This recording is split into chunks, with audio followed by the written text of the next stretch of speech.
Christian Arbulot, bonjour. Bonjour. Vous allez vous engager donc dans le mouvement maoïste.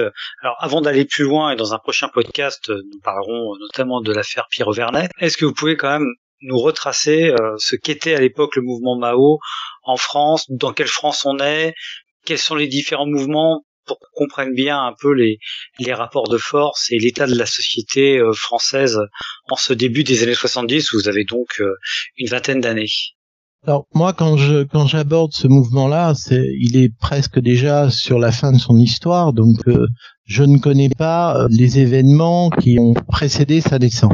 Je les ai lus dans la presse, j'ai des témoignages, il y a déjà des ouvrages qui en parlent un peu, mais j'ai pas les points de repère. Et d'ailleurs, c'est intéressant parce que bien longtemps après, quand des témoins de la période précédente se sont mis à parler, c'est des documents pratiquement d'ordre sociologique. Je pense à Herbert Linhart, par exemple, qui a fait une longue vidéo sur son histoire. Quand je l'écoute, je perçois des choses, mais en même temps, si vous voulez, j'ai du mal, moi, à me reconnaître dans tout ce qui est dit sur la période précédente. Un exemple très simple, un exemple d'actualité. Moi, j'aurais jamais pu être porteur de valise du FLN, pour une seule raison. C'est que je n'aurais jamais soutenu un mouvement de libération nationale qui fait des crimes contre l'humanité. Pour moi, c'est pas possible. On ne défend pas une cause en commettant des crimes d'horreur, quels que soient les coups que son propre camp reçoit. C'est irrecevable. Donc déjà, là, il y avait, si vous voulez, en tout cas dans ce qui était ma conscience et ma manière de réagir, une ligne de démarcation très très importante. Bien sûr que ça m'aurait pas amené forcément à être un adepte de la torture en Algérie, d'ailleurs, hein, soyons clairs. Mais ce que je ne supporte pas, c'est mettre en avant un principe de libéralisation, un principe humaniste d'indépendance pour un peuple, et pour atteindre un tel but, faire n'importe quoi, y compris la sauvagerie la plus implacable, pour ne pas dire autre mot. Donc, c'est pour ça que moi j'arrive dans une période où j'ai du mal à saisir, on parlait de sens, hein, c'est-à-dire qu'est-ce qui se passe réellement, qu'est-ce qui se passe réellement. Et en fait, j'ai eu la chance ou la malchance, je ne sais pas quel terme utiliser, mais de croiser l'unité Mao de Nancy, on appelle ça une unité, et il se trouve que l'unité Mao de Nancy n'était pas une bande de fanatiques marxistes-léninistes adorateurs de la Chine communiste. C'était plutôt des gens très humains. Une partie d'entre eux était à l'usine, ne cherchaient pas forcément à ce que j'y entre, ce qui n'était pas le cas dans d'autres endroits de ce mouvement maoïste.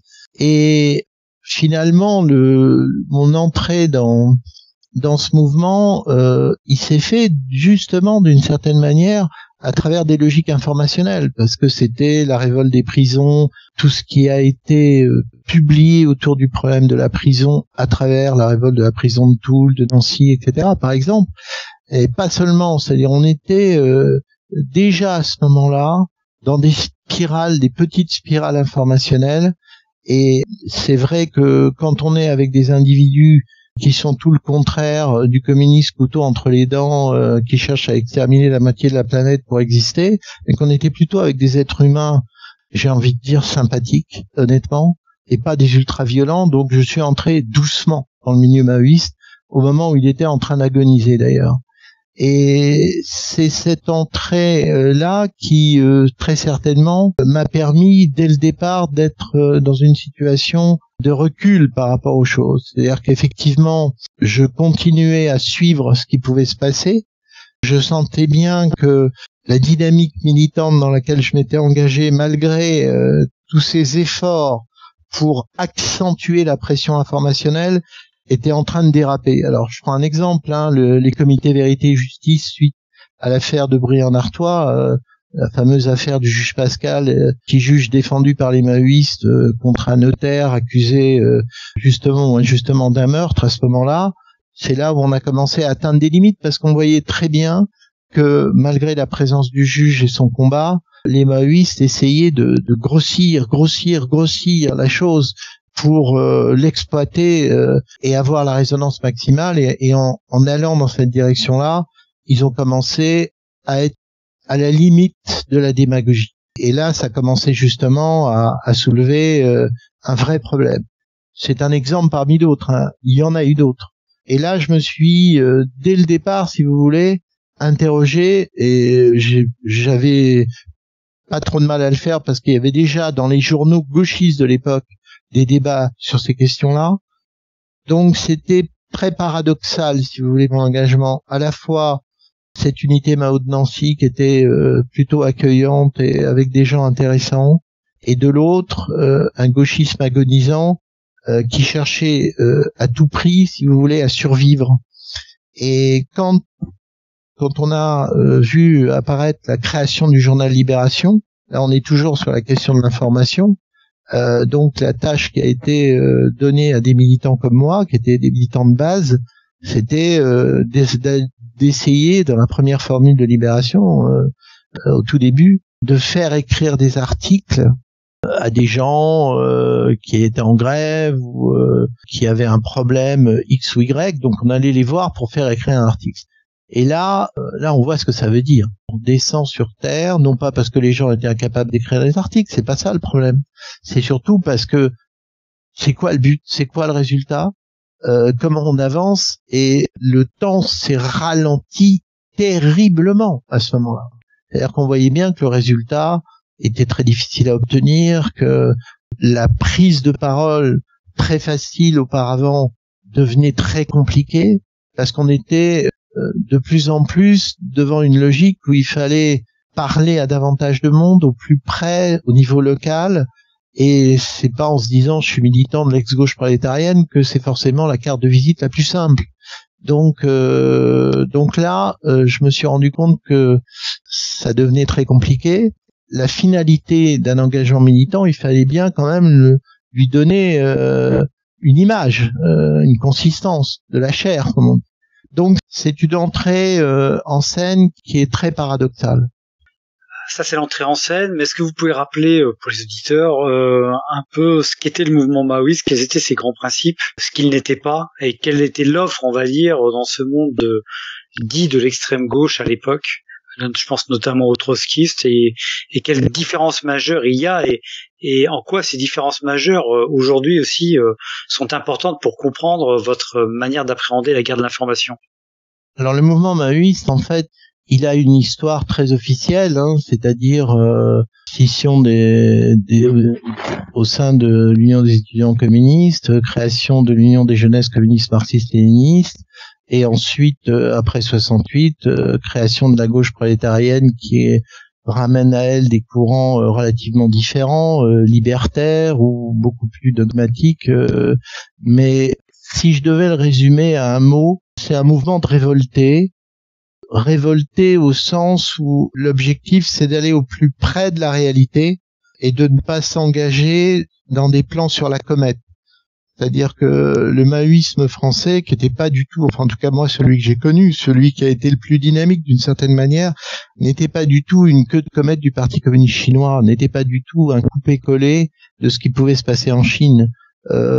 C'était même pour des militants comme moi, mais pas que moi, très loin cette représentativité-là. Et on avait au moins cette réaction que je trouve très saine aujourd'hui a posteriori, c'est de se moquer de Pékin Information dans sa caricature, c'est de pas hésiter à aller foutre le bean dans une réunion des amitiés franco-chinoises parce que considérait que telles qu'elles étaient menées, ces réunions, c'était une caricature de la caricature et c'était pas ça qu'on voulait faire. Non, je crois que le maoïsme français, c'était quoi? C'était d'une part d'essayer de retrouver une démarche révolutionnaire que le Parti communiste français avait perdue. Deuxièmement, c'était d'aller au plus près des situations sociales françaises qui réclamaient des réponses assez fortes. Et là, je parle des populations les plus pauvres, car il y en avait encore beaucoup à ce moment-là déjà. Et l'autre élément, c'est, en tout cas pour la mouvance dans laquelle j'étais, c'était de ne pas sombrer dans un dogmatisme pur et dur lié au discours, au langage marxisme-léninisme, au dogme, si vous voulez. Ça, c'était sa caractéristique. Mais il y a un grand mais. En fait, après coup, l'histoire parisienne du maoïsme français, l'histoire de la direction de la gauche prolétarienne, l'histoire qui est effleurée dans certains ouvrages Damon et Rothman, cette histoire-là, quand je l'ai lue par la suite, je ne m'y reconnais absolument pas. C'est-à-dire que la manière dont... Une vision trop parisienne, en fait, de l'histoire? C'est des minorités agissantes. Alors le côté parisien, c'est ce côté nombril du monde. Alors évidemment, moi, je viens de province, donc c'est facile à dire pour moi. Mais c'est vraiment le nombril du monde. Mais avec tous les défauts caricaturaux qu'on peut voir justement dans une structure qui, contrairement à l'image que j'ai eue moi sur l'unité de Mao de Nancy, c'était l'autoritarisme, c'était casser des logiques d'amitié ou même de futur mariage entre individus au nom d'une ligne politique. C'était pousser les gens à aller à l'usine en laissant tomber des zones d'implantation qui n'étaient pas négligeables, notamment au niveau universitaire et lycéen, parce qu'il fallait vraiment aller chercher la valeur même de l'engagement militant dans la réalité de l'usine, ce qui peut se comprendre dans une vision très moraliste de l'engagement révolutionnaire, mais qui, quand on fait un peu le bilan, était complètement aberrante dans une véritable logique révolutionnaire. Je me souviens, la chose qui m'a fait froid dans le dos, littéralement froid dans le dos, c'est que quand j'ai appris longtemps après que à la fin de la gauche prolétarienne, après son autodissolution, Benny Lévy, alias Pierre Victor, le principal dirigeant, était parti dans une sorte de séminaire post-dissolution avec Jean-Paul Sartre pour relire un ouvrage sur la Commune de Paris. Commune de Paris, pourquoi ont-ils échoué? Alors là, j'avoue, pourquoi j'ai été sidéré, c'est que des gens, et notamment je pense à Benny Lévy, qui était quand même présenté comme quelqu'un de très intelligent, qui doit, après avoir dissous son mouvement, se repencher sur l'histoire de la Commune de Paris, pour expliquer pourquoi lui a échoué, c'est incompréhensible. D'abord parce que on savait pourquoi la Commune de Paris avait échoué. Enfin, il y a quand même suffisamment de textes qui a expliqué les raisons de l'échec, et ça n'a strictement rien à voir avec la situation dans laquelle j'ai été entre les années 60 et les années 80. Ça n'a strictement rien à voir. Donc pour moi, ça a été un choc ô combien révélateur de cette spécificité d'un maoïsme parisien qui était très auto-centré sur son petit ego quand même pour un certain nombre d'individus, et surtout sur la question de la stratégie, parce que c'est ça moi qui m'interpelle directement. Mais qu'en était-il? Enfin, où était la réalité par rapport à la stratégie? Et quelle était la stratégie?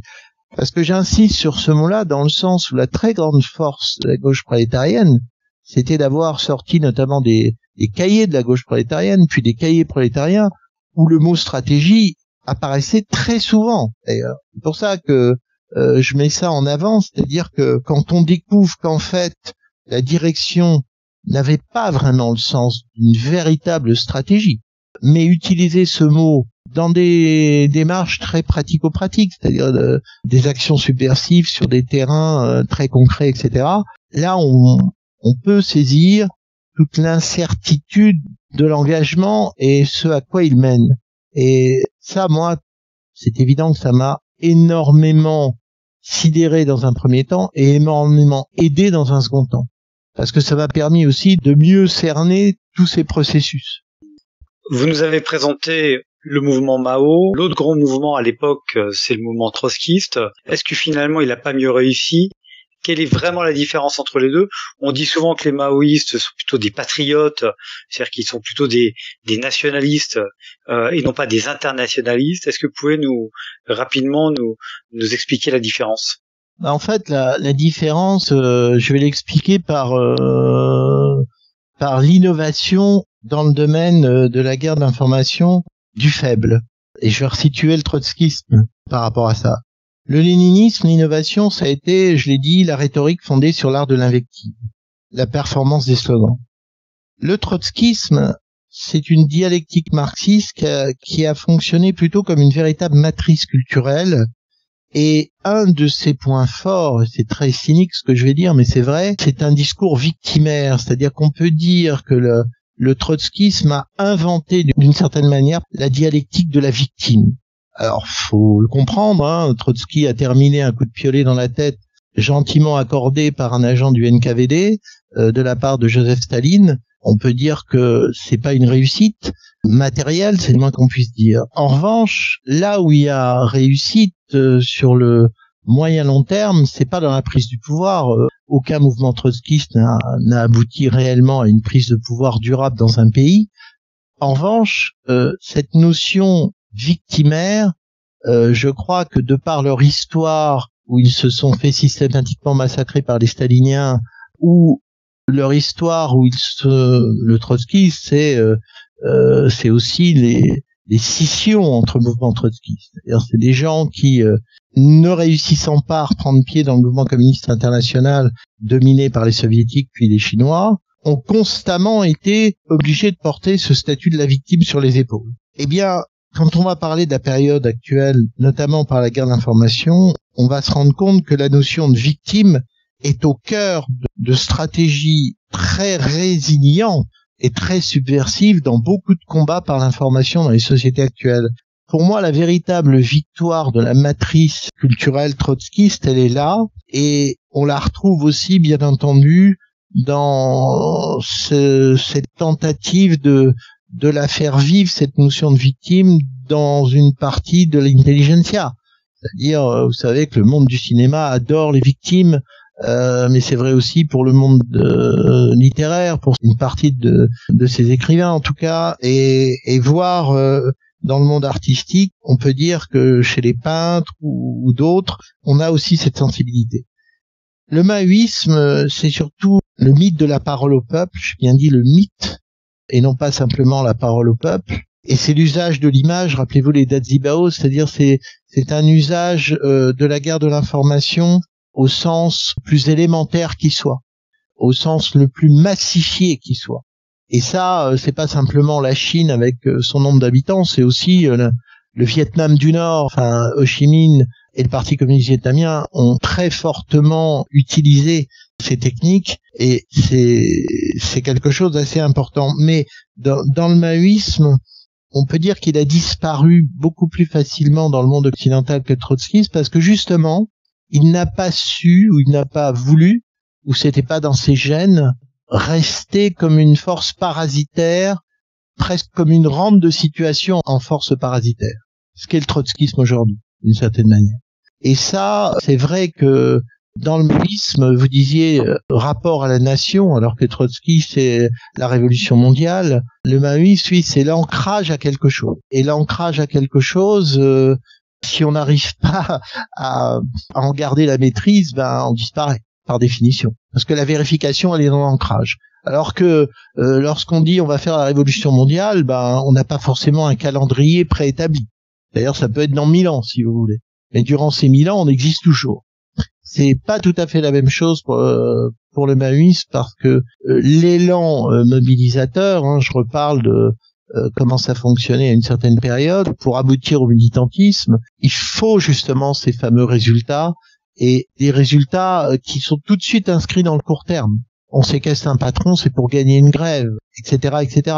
Donc, il y a vraiment de très grandes différences entre ces trois types de champs d'innovation, parce que entre le léninisme, le trotskisme et le maoïsme, je vois trois périodes, bien sûr, mais avec une logique qu'il faut bien différencier. Et c'est vrai que dans la période actuelle, c'est pas étonnant que finalement, ça soit le discours victimaire qui perdure, comme élément de résonance et comme élément de légitimité.